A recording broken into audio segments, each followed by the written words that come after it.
Assalomu alaykum hoji akalar, assalomu alaykum. Alaykum Hoji aka, bunaqangi baxt hammani ham boshiga qo'na olmaydi. rahmat. Alloh ziyoda qilsin mana.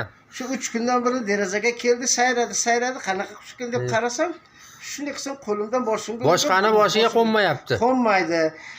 Hech kim oldiga kechasi ham o'zimda yotadi, ustimda yotadi, yelkamda yo'q, qornimda yotadi. Qayerga borsam uchib ketmaydi, shu boshimdan boshqa yoqqa bormaydi. Gap yo'q. Shu non-pon bersam, suv pul bersam, nima bersam yeydi. Kecha gaplashdik, siz Namangan, o'zim asli Tojikistonlikman, Namanganda yashayman, Namanganda dedingiz. Tojikistonda tug'ilganman, Namanganda yashayman. Alloh ziyoda qilsin, Alloh ziyoda qilsin aka. Qarang, bunaqangi qush hech kimni boshiga qo'nmaydi. Qarang mana. Buni chiqaramiz internetga mana, xudo xolasa. Buni qarang endi. Buni qarang mana. Gap yo'q. Bu narsani qarang endi. Buni Allohning mo'jizasi-da bu. Shunaqa.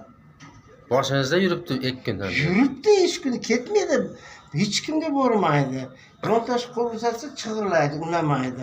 Derazaga qo'yaman, haydaveradi, o'lib qoladi desam, tarvorsam qaytib kirib, shunday keladi boshimga qo'nadi. Hayron qoldim. Bunaqa bo'lishini. Mashalloh. Mana shu yuraman, mana shu hech joyga ketmaydi. Mana hamma joyga boraman. Mana buni qarang endi. Mana aylanib yuraman.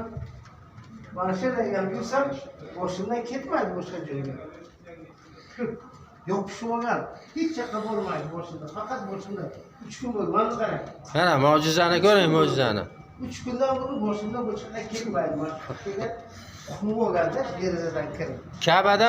Ka'bada bitta insonni boshiga qo'ngan ekan, o'sha kasali tuzalib ketgan ekan. O'sha qushmi?